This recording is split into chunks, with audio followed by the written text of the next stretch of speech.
Raja Ravi Verma was born on 29th April 1848 into an aristocratic family of Travancore in Kerala.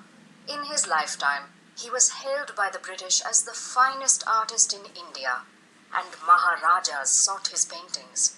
Even common people hung prints of his paintings in their homes. Some of his depictions of Hindu deities are popular even today. Raja Ravi Verma is said to have started a new style of painting in India.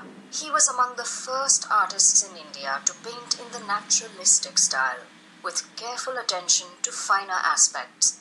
Details like pearl necklaces, satin and silk fabrics, gold brocade borders, lapdogs, marble pillars are depicted with great skill in his paintings. The pioneers of Indian cinema, like Dada Saheb Phalke and Babu Rao Painter, were influenced by him.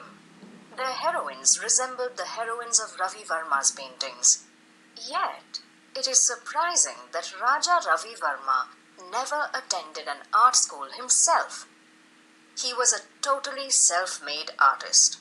Contemplative by nature, young Verma spent his days watching the effects of light and shadow in nature. He drew on walls and sketched incessantly. The prodigy was then duly discovered by his uncle, Raja Verma, who was an artist himself. The child often watched him at work. Once, in his uncle's absence, he even dared to complete the figure of a bird in his uncle's painting. The older man was so impressed with the work that he predicted Ravi Verma's future greatness.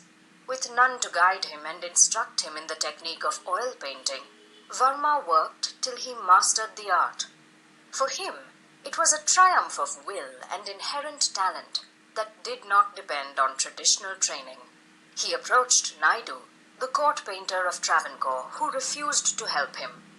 This refusal, however, became a spur to Verma's excellence and helped secretly by Naidu's pupil. He would rise to become a challenge for Naidu. Though relatively self-taught, Raja Ravi Verma owed his professional success to the informal instruction he received from various artists. There are many popular legends about Raja Ravi Verma. It is said that on one occasion, when he had to capture the effect of lightning, a real lightning flashed across the sky and gave him the required inspiration. Ravi Verma's lifestyle was as novel as his paintings. His professionalism was new in India. He emerged as an artist as well as an entrepreneur. He excelled in portraiture, the most competitive genre in this period.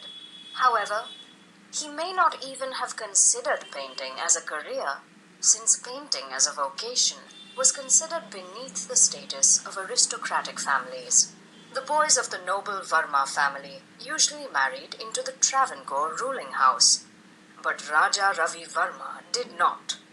He followed his own calling as an artist.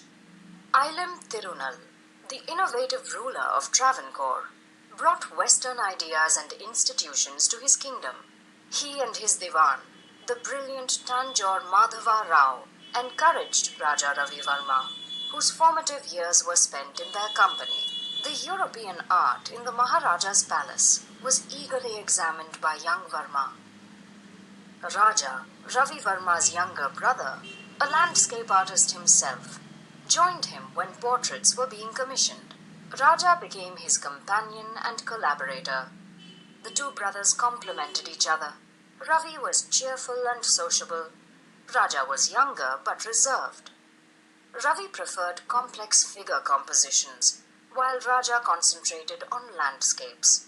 They worked together on commissioned paintings. Their work involved travel to different princely states, such as Udaipur and Hyderabad. Unhealthy accommodation, strange diets, and irregular routine took their toll on the brothers. Their health began to fail. Raja Ravi Verma died on 25th December 1906.